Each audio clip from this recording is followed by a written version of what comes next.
Hey guys, my name is Ryan. And my name is Miska. And welcome to Overwatch Central. So everybody likes to look forward to future content in Overwatch. We recently got some changes on the PTR, and a lot of talk about certain hero changes. But in the midst of all this, we do also have some upcoming hero talk, most of it revolving around Doomfist lately, but we wanted to bring up some important points to consider when discussing the addition of a new hero to the game. There are certain needs for abilities and heroes, both from a creative standpoint, but also a game balance one. In this video, we mainly want to bring up what we think a new hero really needs to address, rather than who exactly it will be. But anyway, let's get started. So, a while back we made a video going over our predictions and thoughts on Sombra's potential abilities. This was back before the hero was released, but we knew that Sombra would be the next hero and what her general theme was. It has now been a bit over 2 months ago since we made that video, and we wanted to have a second try, but this time on Doomfist, or whoever else will be the next hero. Since we don't know and there hasn't actually been any proper hints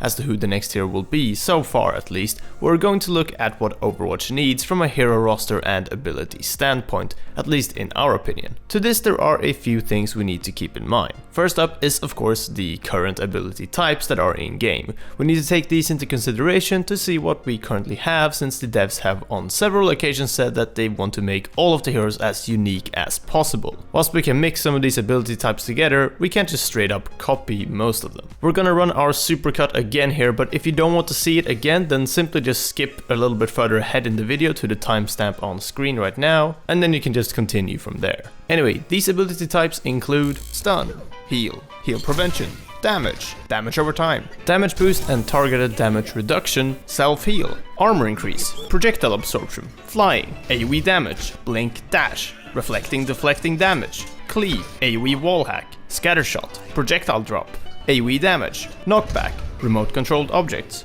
root, AoE buff, burst projectile, slow, invulnerability with no movement, creation of physical objects, resurrect, fly to target, jump pack, hover, projectile speed with no drop off, invulnerability movement, range teleport, barrier shield, charge and pin, melee attack, damage over unlimited distance only stopped by physical objects, long range stun and pull, running, short range target lock damage, turret with auto aim, resource collection, providing armor, blink with charges, individual time rewind with heal, vertical and horizontal movement ability with momentum gain, jump, leap, bubble barrier, health gain, multi-target damage, projected and self-barrier, weapon charge system based off damage taken, gravitational pull to center point, target increased damage taken, line of sight requirements, moving projected barrier, shield HP addition, temporary ability and shield HP disable, invisibility, device-based teleportation, plus many more weapon-specific abilities and properties. After this, there are a few more things we need to take into consideration, and that is just the position of current heroes in both the current meta, but also just the game as a whole.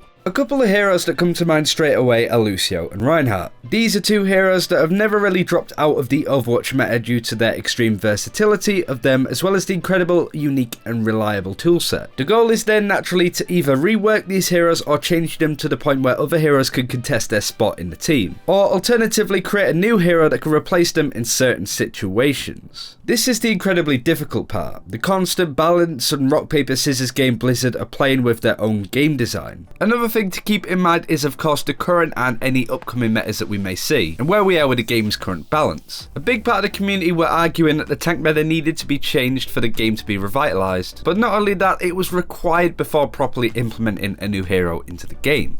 Right now we have 7 offense, 6 defense, 5 tanks and 5 support heroes. The only thing that I really don't see happening is the addition of another offense hero, but we can still definitely see defense, tank or even another support hit our shelves soon. To not stay on role discussion for too long, since there's very little basis to go off anything here, we want to move on to potential future hero concepts, see how they can fit into the game and what abilities they would need to work pretty well. We would like to hear what role or class you'd like to see next though. Our first post-launch hero was a support and the latest one has been a defense hero, so what are you looking for next? Drop a comment below with your answers. comments, and you might as well like the video whilst you're there. Teehee. Moving on to abilities and hero concept speculation in particular, we have to start with Doomfist just again to get that out of the way basically. We made a video not very long ago going over how the next hero might not be Doomfist, but as of right now it is one of the very few concrete clues we actually have to go from. As for Doomfist abilities, we've already seen a potential one in action, and that was actually right as Overwatch was announced in the initial reveal trailer.